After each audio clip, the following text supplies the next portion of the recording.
हर एक वंश चल रहा था ना? Yes sir. चलिए हर एक वंश और ऊपर नहीं सर, ठीक है सर, ठीक है सर।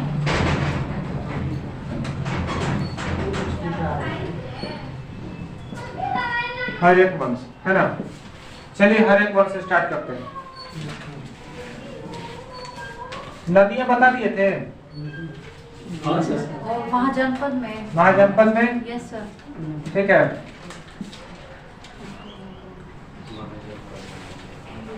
उत्तर, दक्षिण, पूरब पश्चिम। पूरब, पश्चिम, ठीक है। Thank you. देखिए आइए महाजनपद में, ठीक है, सबसे पहले हम लोग आते हैं किसका, हर एक वंश पढ़ेंगे, है ना। हर एक वंश, तो हर एक वंश में हम लोग क्या पढ़े थे, हर एक वंश में पढ़े थे कि हर एक वंश के संस्थापक कौन थे? बिंबिसार। बोलिए बाबू, संस्थापक कौन थे? बिंबिसार। बिंबिसार। हर एक वंश के संस्थापक बिंबिसार। बिंबिसार, ठीक है। बिंबिसार, है ना। हर एक वंश के संस्थापक बिंबिसार। बिंबिसार। अब देखिए महाजनपद में 4 जो किला था, महाजनपद का जो किला था, ठीक है, वो 4 नदियों से घिरा हुआ था, ठीक है। पश्चिम में कौन सी नदी थी? सोन। पश्चिम में सोन नदी थी। कौन सी नदी? सोन नदी। सोन नदी, ठीक है। इसके बाद दक्षिण में कौन सी नदी थी? विंध्य, ठीक है, विंध्य नदी, ठीक है, या फिर विंध्याचल, आ रहा है ना, विंध्याचल, विंध्याचल पर्वत था, ठीक है। पूर्व में कौन सी नदी थी? फल्गु नदी। फल्गु, फल्गु नदी, जिसको हम लोग किस नाम से जानते हैं? निरंजना। निरंजना, निरंजना नदी। और पूर्व में, उत्तर में कौन सी नदी थी? गंगा। गंगा। उत्तर में कौन सी नदी? गंगा। गंगा नदी, ठीक है। अब देखिएगा हर एक वंश के संस्थापक कौन थे? बिंबिसार। अब देखिए बिंबिसार का बेटा कौन था? अजातशत्रु। बिंबिसार का पुत्र था अजातशत्रु। अजातशत्रु, अजातशत्रु का उपनाम क्या था? कुनिक। हाँ, अजातशत्रु का उपनाम क्या था? कुनिक। कुनिक, ठीक है। अजातशत्रु का अर्थ क्या होता है? शत्रु का विनाश करने वाला। क्या होता है? शत्रु का विनाश करने वाला, शत्रु का विनाश करने वाला, ठीक है। अब देखिए कहानी है कि बिंबिसार चाह रहा था कि हम वैशाली को कब्जा करें, है ना। बिंबिसार चाहता था कि हम वैशाली के क्षेत्र को, अब देखिएगा बिहार एक छोटा सा प्रांत है, ठीक है, ये आपका बिहार है, ठीक है, ये आपका है मगध, ठीक है, और इसके ऊपर भाग में पड़ता है क्या? वैशाली, ठीक है। तो बिंबिसार चाहता था, ये बिंबिसार यहाँ का था ना, ठीक है। तो ये चाहता था कि हम वैशाली पर कब्जा कर लें, ठीक है, लेकिन बेचारे का लक खराब कहिए चाहे जो कहिए, ये वैशाली पर कब्जा नहीं कर पाता था, ठीक है, क्लियर है। तो अब देखिए हालांकि यह वैशाली को कब्जा नहीं कर पाया, तो ठीक है, यह क्या करता था कि छोटे छोटे प्रांत जो होते थे, छोटे छोटे, है ना, प्रांत होते थे, तो उसको क्या करता था कि कब्जा करता था, समझे। कब्जा करने का कारण उसका नियमित टेक्निक अलग था। सबसे पहले क्या करता था कि वह जो है अगर कोई उसको पसंद आ गया, ठीक है, तो वह शादी के लिए उसको प्रस्ताव भेजता था। अगर यह वो राजा तैयार हो जाता था तब तो ठीक ठाक है, और नहीं तो फिर जानते हैं बरियारी उसको हड़प लेता था, छोटे छोटे प्रांत को। क्या करता था, अगर शादी करके कहता था कि दहेज के रूप में हमको क्या दे दीजिए? साम्राज्य दे दीजिए। जमीन नहीं, साम्राज्य पूरा दे दो, ठीक है। जब हम तो दमादे बन गए तब हमारा पूरा साम्राज्य दे दो, क्या दिक्कत है ना। और ऐसे आप बुढ़ारी में मरिए जाइएगा, इससे बढ़िया कि हमारा साम्राज्य दे दीजिए, नहीं तो ध्यान दीजिए, ठीक है। तो उसका जो विस्तार का कारण क्या था? राज्य विस्तार का कारण क्या था? बोलिए, शादी करके, बोलिए, शादी करके दहेज के रूप में, दहेज के रूप में साम्राज्य मांगना। क्या मांगना? साम्राज्य मांगना, साम्राज्य मांगना, यह बिंबिसार का काम था, ठीक है। कुछ दिन के बाद, ठीक है, जब बिंबिसार को पता चला, ठीक है, कुछ दिन के बाद जब बिंबिसार को पता चला कि भैया एक अवंती के राजा, कहाँ के राजा? अवंती के राजा थे, ठीक है। अवंती के राजा कौन थे? चंद्रप्रभोत। देखिएगा अवंती के राजा कौन थे? चंद्रप्रभोत। प्रभोत यह किस रोग से पीड़ित थे? पांडु। पांडु ऐसा रोग था, ठीक है, जिस प्रकार एड्स होता है, लाइलाज बीमारी है ना, ब्लड कैंसर होता है, लाइलाज बीमारी है, इसका कोई बीमारी का तोड़ नहीं है। ब्लड कैंसर सबसे घातक बीमारी है, इसमें क्या होता है, ब्लड को चेंज करना पड़ता है, ठीक है ना। या फिर डायलिसिस सबसे बेकार, अगर किसी को किडनी प्रॉब्लम हो गया ना तो सबसे बेकार है भैया, डायलिसिस से रहना पड़ेगा, ठीक है। एनी टाइम पाइप लगा रहेगा, ठीक है। मतलब समझ लो कि एकदम दुर्गति है, इससे बढ़िया है कि मरीज यही हुए ठीक ठाक है ना, है। या फिर किसी को अगर लकवा हो गया तो वो सबसे बेकार है ना। लकवा एक बार ठीक ठाक है, 2 बार ठीक ठाक है, अगर तीसरा झटका आएगा ना तो फिर दुनिया से खत्म, ठीक है। ये सबसे बेकार चीज है ना। इसीलिए कभी बोलते हैं कि आप लोग सोचना मत, ठीक है। यूथ वाले को हमेशा बोलते हैं कि सोचिए उचिएगा नहीं, चिंता उतना नहीं करना, एकदम एकदम टेंशन फ्री, ठीक है। टेंशन फ्री क्या है कि देखिए, अगर टेंशन में रहिएगा, सोचिएगा ज्यादा, टेंशन में रहिएगा तो ब्लड प्रेशर सर्कुलेशन ठीक नहीं काम करता है ब्लड का, और सर्कुलेशन काम ठीक नहीं करेगा, ठीक है। तो लेफ्ट और राइट के 2 नसें होती है, यहाँ पर दबाव पड़ेगा, जब दबाव पड़ेगा तो यहाँ जो है ना, ठीक है, ब्लॉक हो जाता है, नस जो है ब्लॉक हो जाता है। आपको पता है कि हमारे शरीर में खून जो है 23 सेकंड में पूरा शरीर में घूम जाना चाहिए, ठीक है। तो धक्का जब मारेगा, है ना, नील है, धक्का मारेगा तो भैया यहाँ जाएगा, लेकिन यहाँ तो जाम है, तो फिर शरीर मस्तिष्क में जाएगा कैसे, नहीं जाएगा, ठीक है। तो वही दिक्कत, रात के समय में जब हम लोग सोते हैं तो देखिएगा तकिया लगा के जब सोते हैं, ठीक है, तो जब सुबह उठते हैं तो माथा बड़ी भारी भारी लगता है, नहीं इसलिए भारी लगता है कि देखिए हम लोग जो सोते हैं, सोने का क्रम, कोई कोई देखिएगा एकदम गोड़ एकदम सिकोड़ लेगा, गोड़वा पेटवा एकदम झूम है, ठीक है, सिकोड़ के सोएगा, है नहीं, गोड़ और पेट को एकदम एक साइड कर लेगा कि छोटा बच्चा कैसे गर्भ में रहता है वही से, ठीक है, ऐसा समझ में। आ कोई एकदम फैले एकदम इसी सोएगा, ठीक है ना, राक्षस दाना लेखा लेखा सोएगा। आ कोई एकदम ऐसा सिंह, आ कोई सोता है कि उसका बेड पर जो है ना तकियों के सिकुड़ाता भी नहीं है बेड, ठीक है। तो हमेशा सीधा सोना चाहिए और हमेशा कैसे सोना चाहिए, बाएं, ठीक है, क्लियर है, बाएं करवट लेके। तो वही चीज होता है। तो अवंती के राजा कौन था, एक चंद्र प्रभोत था, जो किस रोग से पीड़ित था, पांडु रोग से पीड़ित था। जब वो पांडु रोग से पीड़ित था तो अवंती के जितना भी वैद्य था, डॉक्टर, वो इसके पास गया चेक करने के लिए, लेकिन वहां के राजा बोलता है कि भैया अब इसका टिकट कट गया, ठीक ना, अब आपका टिकट कट गया, अब आपको कोई नहीं बचा सकता, ठीक है।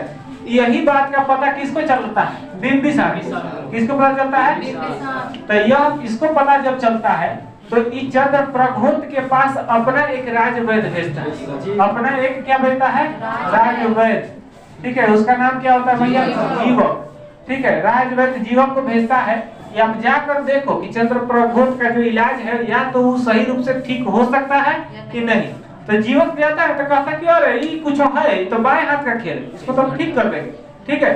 तो यह जो है आराम से ठीक कर देता है, ठीक है। यह जो है तुरंत जो है 1 दिन के अंदर ठीक कर देता है। इससे खुश होकर चंद्र प्रघोत जो है अपना पूरा जमीन किसको दे देता है, यानी कि अपना पूरा साम्राज्य किसको दे देता है, बिंबिसार को। इससे क्या होता है कि बिंबिसार जो है यहाँ अवंती को जो है कहाँ मिला लेता है भैया, पूरा मगध में मिला लेता है, ठीक है। तो उसका साम्राज्य विस्तार हो गया, ठीक है। उसी बीच जो है इसका पुत्र अजात शत्रु, कौन है, अजात शत्रु, ठीक है। अजात शत्रु अपने पिता से जो है, अजात शत्रु अपने पिता से उतना सही रूप से नहीं रह पाता है। इसी बीच बिंबिसार की हत्या कौन कर देता है, अजात शत्रु। अजात शत्रु जब हत्या कर देता है तो अजात शत्रु बिंबिसार की जगह पर ले लेता है ना। अब फिर जो है अपना हर्यक वंश में कौन आ जाता है, अजात शत्रु। फिर अजात शत्रु का शासनकाल कुछ रहता है, फिर उसका बेटा जो है उदयन उसको मार देता है, ठीक ना। तो फिर आगे चलते हैं हम लोग किसमें पढ़ेंगे, अजात शत्रु। इतना तक तो पढ़ लिए, चलिए। अभी जस्ट बताया है अजात शत्रु का उपनाम क्या था, कुनिक। उपनाम क्या है, कुनिक, ठीक है। अजात शत्रु का अर्थ क्या होता है, शत्रु विनाशक, शत्रु विनाशक, ठीक है, शत्रु विनाशक। अजात शत्रु, देखिए अजात शत्रु का नाम तो था भले ही शत्रु विनाशक, लेकिन वह अपने किले को अच्छी तरह से संरक्षित करने के लिए क्या किया कि किले के चारों तरफ जो है दीवार से छेड़वा दिया। जैसे मान लिया जाए कि यह किला था, ठीक है, तो किले के चारों तरफ से क्या किया, दीवार से पूरा छेड़वा दिया, देखिए इसे, ठीक है। किले को चारों तरफ से क्या किया, दीवार से छेड़वा दिया, और यहाँ पर जो है भाला टाइप का सभी जगह लगवा दिया, ठीक है, पूरा 3 भाग में लगवा दिया, ऐसे करके भाला टाइप का पूरा, है ना। अब देखिए अजात शत्रु के काल में क्या हुआ कि एक गुफा था सप्तकर्णी, कौन सा गुफा था, सप्तकर्णी, सप्तकर्णी, ठीक है, एक सप्तकर्णी गुफा था। इसी में सबसे पहला प्रथम बौद्ध संगीति हुआ। कौन हुआ? प्रथम बौद्ध संगीति। प्रथम बौद्ध संगीति कब हुआ था? 483 BC ईसा पूर्व में, है ना। प्रथम बौद्ध संगीति के अध्यक्ष कौन थे? बोलिए, अध्यक्ष कौन थे? महाकश्यप। ठीक है, महाकश्यप कौन थे? महाकश्यप। किसके शासनकाल में राजा कौन था? अजातशत्रु। अजातशत्रु, है ना। प्रथम बौद्ध संगीति कहाँ हुआ था? सप्तकर्णी गुफा में। किस गुफा में? सप्तकर्णी गुफा में। ठीक है, सप्तकर्णी गुफा में हुआ था। अब देखिएगा, राजगीर में। हाँ, राजगीर में सप्तकर्णी गुफा में हुआ था। ठीक है, अब देखिए यहाँ पर जो है, ठीक है, जब अजातशत्रु युद्ध कर रहा था तो दो हथियार का प्रयोग किया था। ठीक है, जब अजातशत्रु युद्ध कर रहा था तो युद्ध के समय कितने हथियार? दो हथियार। ठीक है, सबसे पहला व्यक्ति यही था। ठीक है, मगध का सबसे पहला व्यक्ति यही था जो वैशाली को जीता था। ठीक है, वैशाली को जीतने वाला कौन था? अजातशत्रु। इसका बाप तो जीत नहीं पाया, लेकिन बेटा जो है जीता।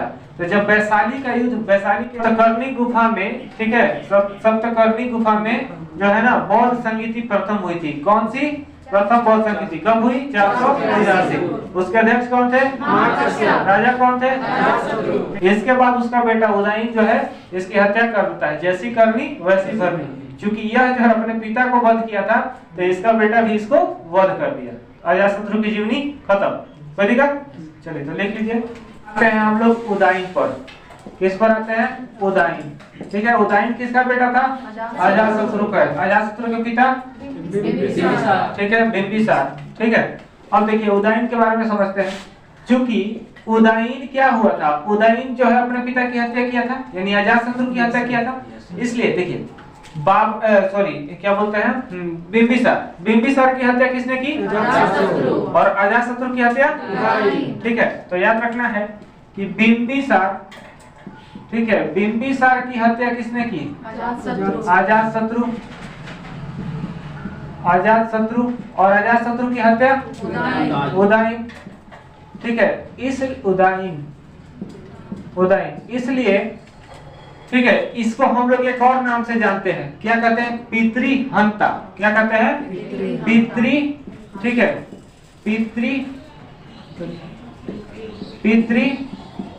बोलिए, हंता, पितृहंता।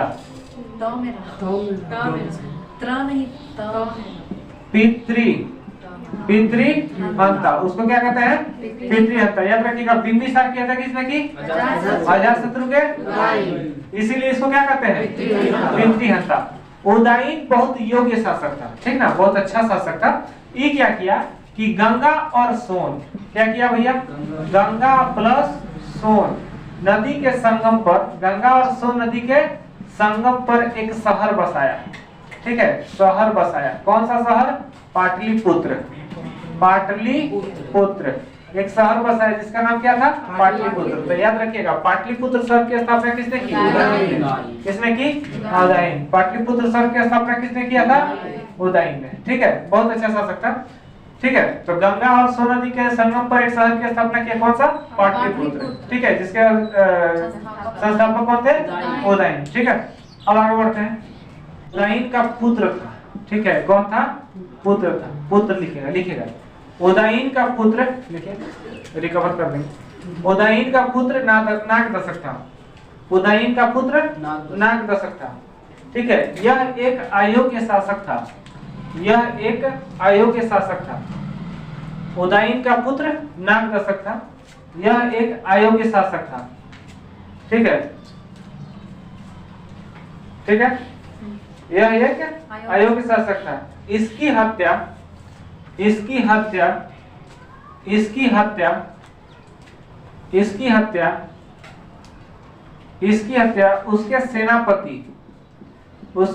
उसके सेनापति शिशुनाग ने। इसकी हत्या उसके सेनापति शिशुनाग ने कर दी। शिशुनाग ने कर दी। ठीक है, शिशुनाग ने कर दी तथा अपने एक नया वंश की स्थापना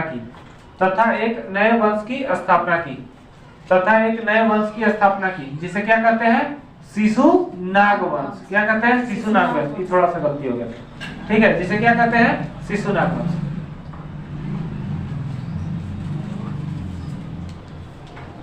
शिशु नागवंश, ठीक है। अब देखिए, तो ध्यान दीजिएगा, उदयीन को क्या, उदयीन, चूंकि उदयीन अपने पिता की हत्या किया था, अजातशत्रु अपने पिता की हत्या किया था, इसलिए इसको क्या कहते हैं? पितृहंता, ठीक है। उदयीन का पुत्र कौन था? नागदशक। यह बहुत अच्छा राजा था, ठीक है। आगे लिखिए, इसने लिखिएगा, उदयीन ने, ठीक है, उदयीन ने गंगा एवं सोन नदी के संगम पर, गंगा एवं सोन नदी के संगम पर, गंगा एवं सोन नदी के संगम पर, ठीक है, एक शहर जिसका नाम पाटलिपुत्र है, एक शहर जिसका नाम पाटलिपुत्र है, बसाया। एक शहर जिसका नाम पाटलिपुत्र है, बसाया। एक शहर जिसका नाम पाटलिपुत्र है, बसाया, ठीक है। जिसका नाम पाटलिपुत्र है, बसाया, ठीक है, ठीक है। उदयीन की मृत्यु, उदयीन की मृत्यु, उदयीन की मृत्यु नागदशक के मृत्यु के कुछ दिन पहले हो गई। नागदशक के मृत्यु के कुछ दिन पहले हो गई।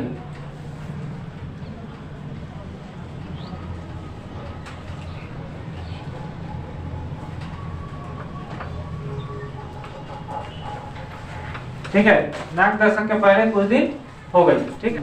वंश, शिशुनाग वंश। अब समझिए, ऑन कर लीजिए। देखिए, शिशुनाग वंश पहले कौन आया? बोलिए। बिंबिसार। बिंबिसार के बाद अजातशत्रु। अजातशत्रु के बाद उदयीन। उदयीन के बाद नागदशक। नागदशक के बाद शिशुनाग। नागदशक के बाद शिशुनाग। हम लोग ये पढ़ रहे हैं, मतलब कि 1 2 3 4 पढ़ लिए, ठीक है। अब देखिए, शिशुनाग बहुत ही परोपकारी शासक था। शिशुनाग बहुत ही परोपकारी शासक था। इसके बारे में कुछ थोड़ा सा जीवनी लिख लीजिए। देखिए, शिशुनाग बहुत ही परोपकारी शासक था। शिशुनाग बहुत ही परोपकारी शासक था।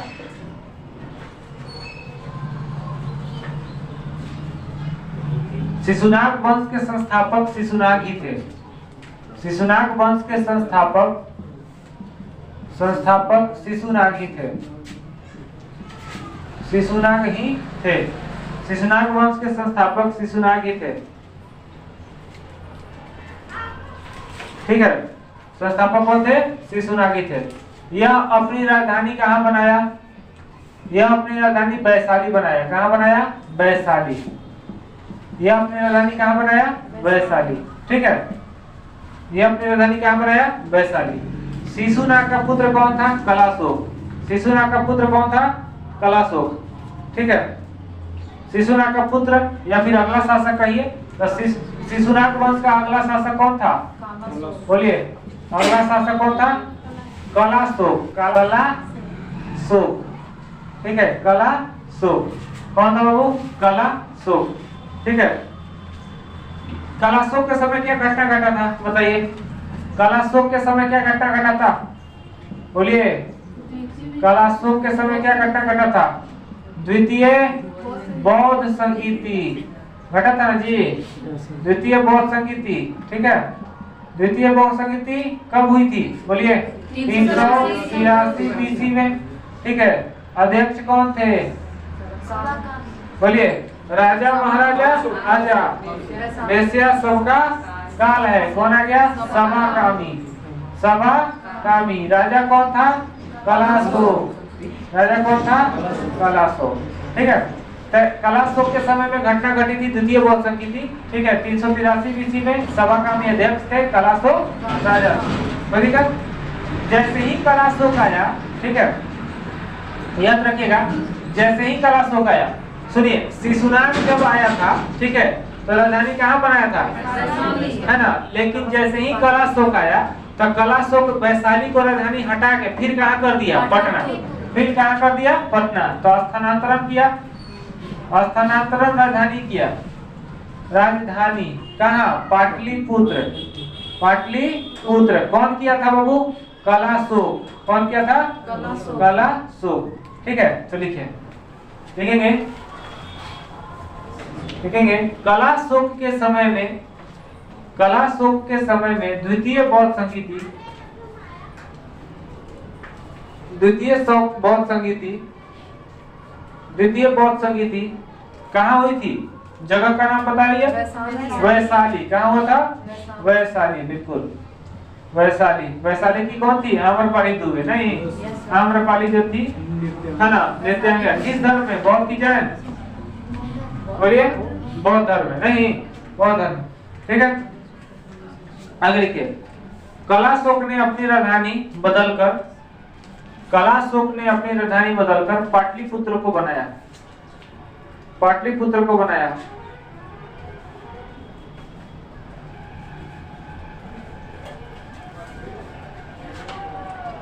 पाटलिपुत्र में बनाया। ठीक है,